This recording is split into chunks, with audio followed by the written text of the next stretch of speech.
Aí ele começa, no final da vida, a pensar que dava para fazer uma revolução na Rússia, a partir do atraso da Rússia.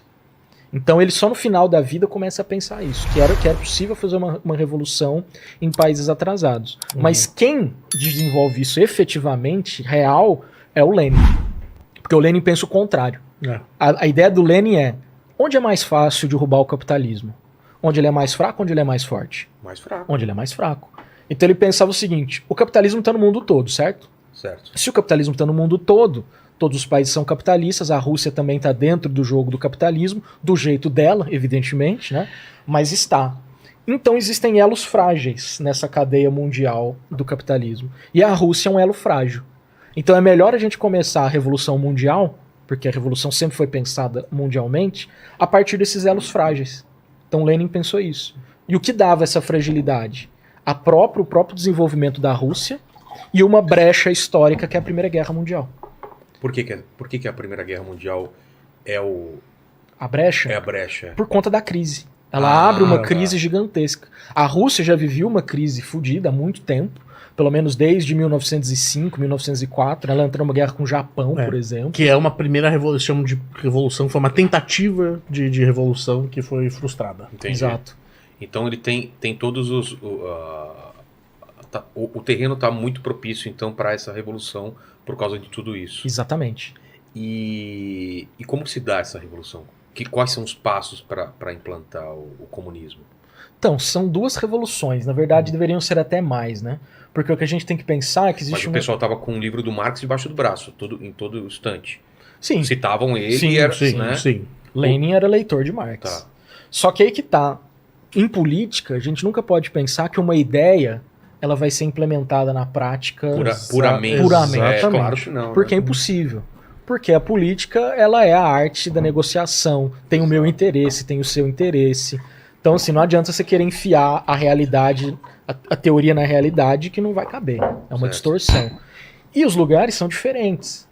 A Rússia é a Rússia, a Alemanha, a Inglaterra são países diferentes. Então a obra do Lenin é exatamente, entre aspas, adaptar essa leitura marxista para a Rússia. Por isso que se chama marxismo-leninismo, que é uma grande adaptação, tem uma grande mudança. Nenhum pensamento ele vai ser aplicado de forma pura, como o Marcos disse. A Rússia, a partir da Rússia, essas experiências de revolução ou de até implementação de governos socialistas sem revolução, como acontece na África e alguns países, são muito plurais, muito plurais. Mas até porque aquilo não é a realidade do século XIX centro-europeu. Exato. Ou seja, vai chegar 1920, a Revolução Industrial não está mais sendo discutida, já é uma coisa do passado. Essa classe trabalhador, ela já é ressignificada também bastante, ela já é outra coisa. E tem a distinção entre também socialismo e comunismo, né?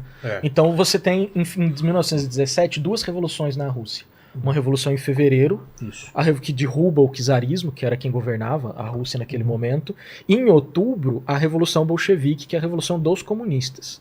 Só que aí que tá, o comunismo é uma sociedade sem classe, sem Estado e sem propriedade privada dos meios de produção. Importante dizer isso. Carro, casa, celular, são propriedades individuais. Isso aí você não vai dividir com ninguém. É seu carro, sua casa, tá de boa. Isso tem nada a ver. Fica tranquilo com o seu Corolla, gente. Ninguém tá querendo ele. Seu Celtinha. Qual é teu carro, Paquito? Eu tenho um Ford Ka todo zoado. 2015. Então é teu. É teu. Fica tranquilo, é teu. Se a revolução Muito acontecer, você pode manter seu Ford Ka. Obrigado. Tá Eu não queria manter ele não, pra falar. Você até queria dar pra ver se o seguro... Tá, os comunistas levaram o meu carro. Ele, ele é vermelho já, inclusive. Então. A gente transforma ele no carro do proletariado dele. E tá tudo bem. Vê se o seguro cobre. Então são coisas pessoais, não são socializadas. Tá? Exato, porque a questão é a produção das mercadorias, né? Então, beleza. Então você vai ter a primeira etapa, que é o socialismo, que é onde você vai socializar a produção. Até o momento em que não vai mais ser necessário que esse Estado faça essas ações de socialização e de condução da sociedade. Então ele vai desaparecer. E aí sim a gente teria o comunismo. Então a União Soviética pensou em ser comunista, projetou o comunismo, mas efetivamente não chegou lá. Ninguém chegou lá. Tanto é que os nomes são diferentes. O socialismo do Marx se chama socialismo científico. E por quê? Porque onda que vinha atrás dele se chamava socialismo utópico. Que era o quê? Era um socialismo idealizado, de uma sociedade perfeita e tal. Igualitária. Que muita gente vê, por exemplo, isso na Utopia, do Thomas More, que vai ver nos intelectuais da Revolução Francesa. Mas é uma coisa idealizada. O Marx, ele chama de socialismo científico porque, de fato, ele está partindo da realidade, das asas materiais. Na União Soviética, se chama socialismo real existente. Mas não... Eles chamavam de comunismo. Não, sim, usavam não porque tinha um partido comunista, mas a questão é a tipificação do socialismo. Sim. Eles não usavam socialismo científico, que era o nome que o Marx estava. Real existente. Tá. Isso. Porque é o projeto, né?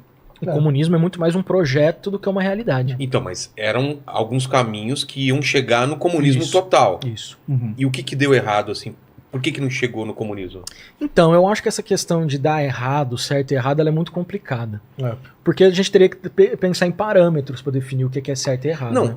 eu falo da errado que não chegou no comunismo. Ah, sim, que não chegou até lá, né? Então, acho que Foi são muitos interrompido. problemas. São muitos problemas, né? Por que a União Soviética cai? Por que ela quebra?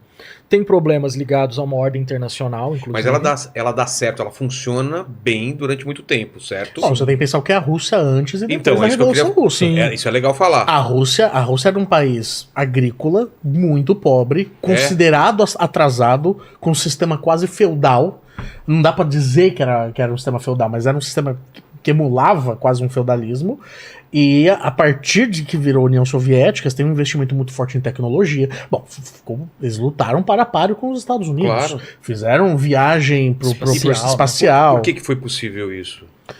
Esse investimento. Mas de maciço. onde veio essa grana? Por que mudou? É isso que eu queria entender. Tem grandes investimentos em produção também dentro da União Soviética. Sim. Os caras Você entenderam que tinham que investir na... Que é na questão assim, da onde vem a grana, mas é como se foi feito esse investimento. Entendi. E o Estado... Era mal investido antes.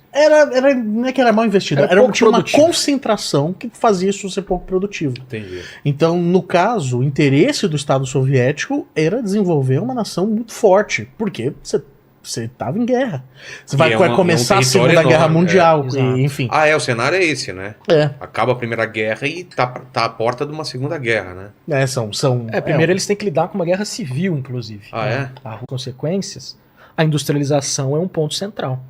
Então você tem uma industrialização muito acelerada dentro da União Soviética. Nessa época, então, muito o salto é grande. É grande, muito acelerada. Tecnologia, inovação, educação, universidade. Claro.